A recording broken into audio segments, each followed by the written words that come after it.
So right now, across the world, societies, communities, businesses, governments are facing into enormous change and challenges. All of those presenting risks, some new risks and some, sadly, old risks. Now, I'm from the world of insurance. We are the experts in risk. We watch and assess what's going on in the world. And even we are struggling to get our arms around everything that's going on at the moment. So what are we going to do about it? What are we going to do about the world? What's happening in the world? Well, tonight is a wonderful example of somebody who's been very brave and courageous to say, I am going to start tackling some of these risks. I'm going to start rewarding and recognizing people who are actually all about mitigating some of those risks and making the world a better place. So I'm just going to quickly run through some of the challenges that are on the top of my mind when I've got my insurance hat on. The climate crisis. You've already heard it mentioned tonight. What are we doing? What have we done? Humanity faces its most serious challenge yet as a result of the activities that we would describe as progress, that we would describe as human progress.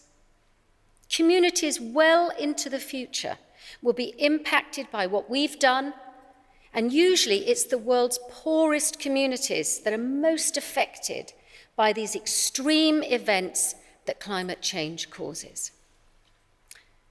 Second, we have the geopolitical uncertainty, a state of geopolitical uncertainty that I have certainly not experienced while I've been alive. The shift of economic power from those traditional Western economies over to the high-growth economies in Asia, it's going to be a very different world in the future. You just listen to the rhetoric of some of the world leaders. Countries that most benefited from globalization, such as the US, and I'd put the UK in that list, we're closing up. We're surrounding ourselves with walls, metaphoric or otherwise. We're becoming protectionist. Now, a couple of years ago, there was a different narrative coming out from places like China and India. Their leaders were opening up, saying, we need to have globalization. But even those countries are now talking slightly differently, becoming protectionist. And look at what's happened with China and Russia buddying up. Just think of, I think President Xi and President Putin have met nearly 30 times in the last 5 or 6 years.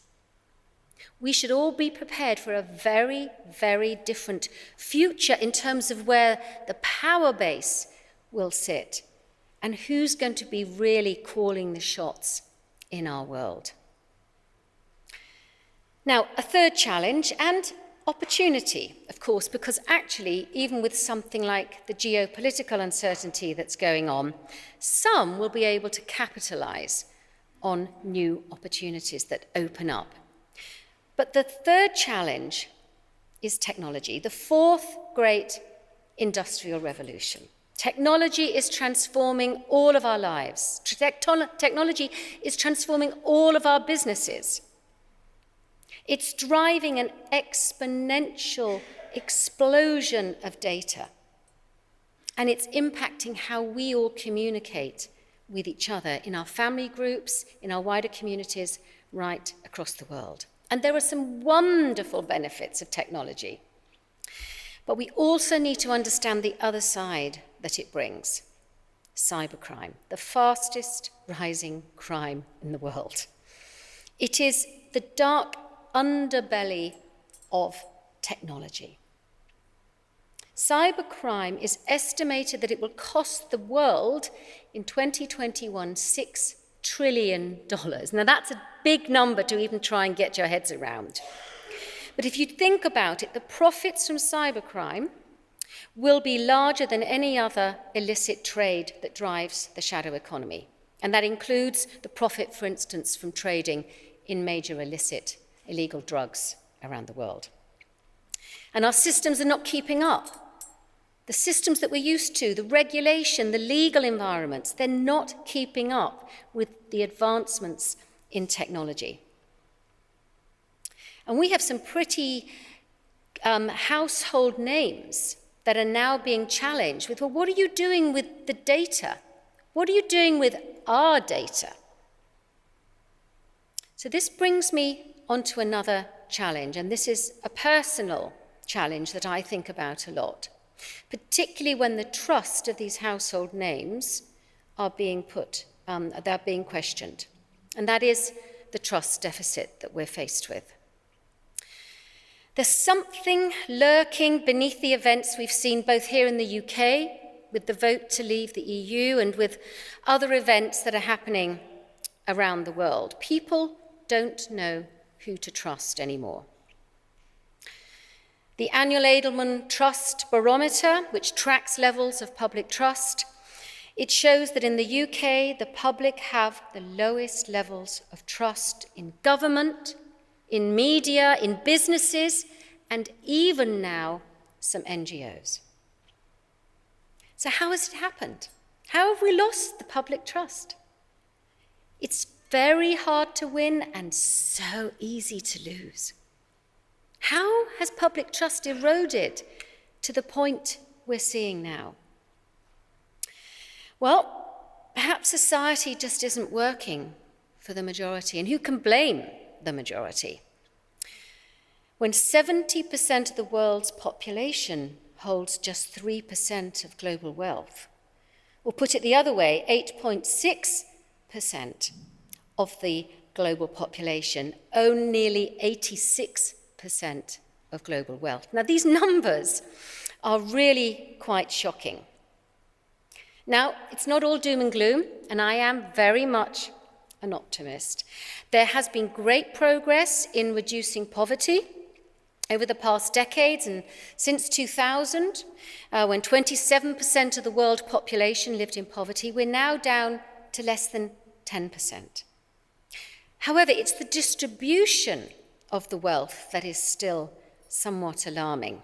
Oxfam reported last year that the 26 richest people on earth had the same net worth as the poorest half of the world's population. That's 3.8 billion people, 26 people. So in this world of inequality, perhaps we can understand that people are not trusting that society is working for the majority of us. We need to reset things. We need to win back the public's trust, the trust of each other, and we need to create a new system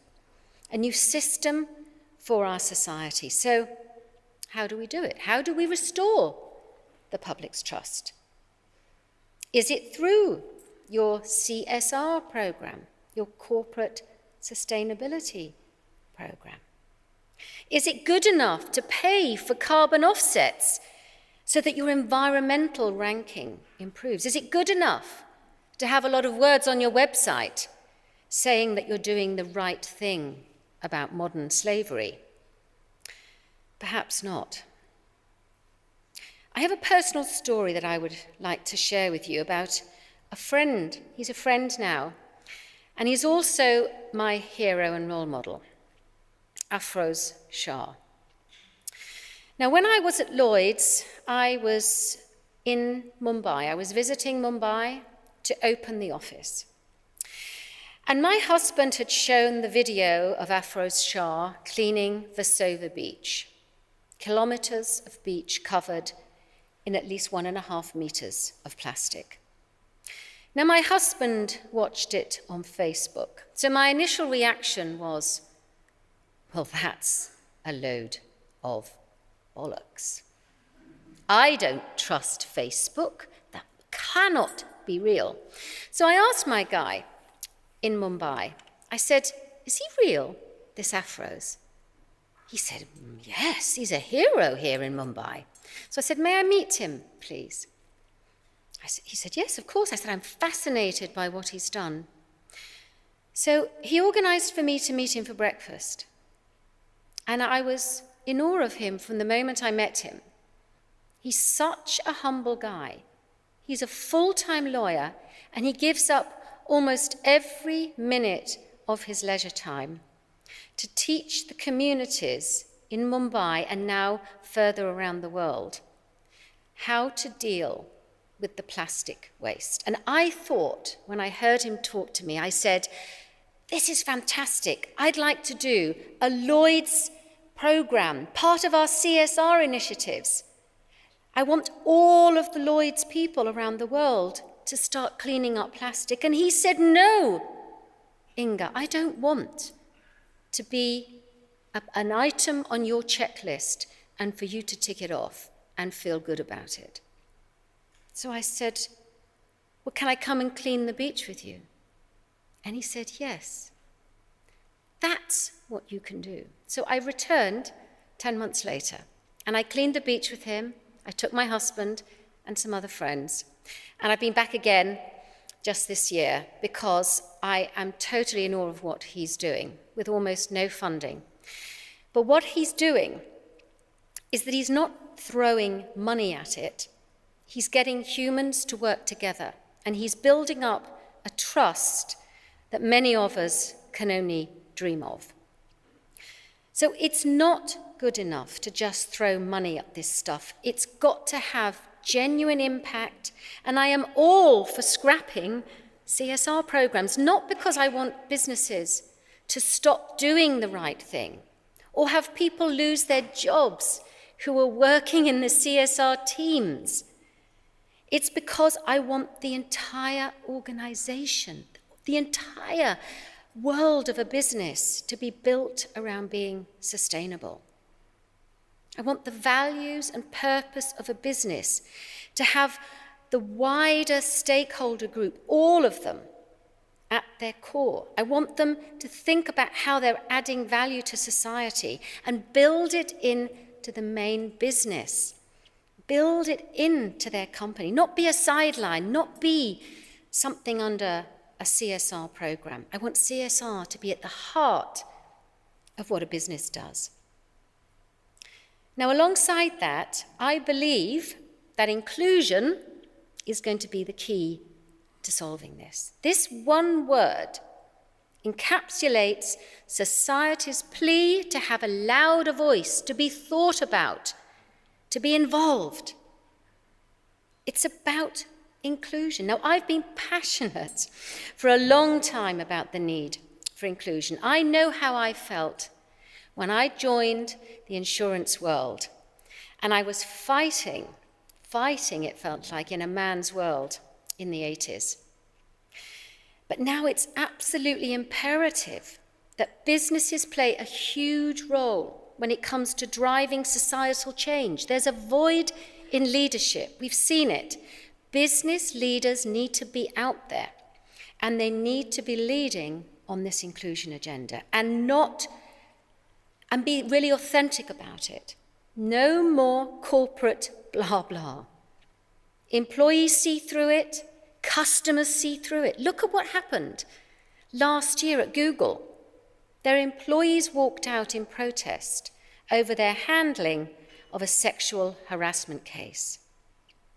They gave a $90 million exit package to someone, even after they had found out that he had been credibly accused of sexual harassment. The employees protested. But look at the outcome. Google did actually do the right thing. They had to change their rules, and they had to stop protecting inappropriate behavior in the workplace. Now, that was after the Me Too movement started, but I've been talking about inclusion a long time before Me Too came along. And I make no excuses for doing so, even though I have received some criticism. I want to be able to use the influence that I have to make it a better, more inclusive world. And I don't claim to be an expert on inclusion. I'm just being me, and I'm using my own experiences and those of others that I'm listening to. I've learned and I've tried over the years to include people, and I'm still constantly learning and getting things wrong.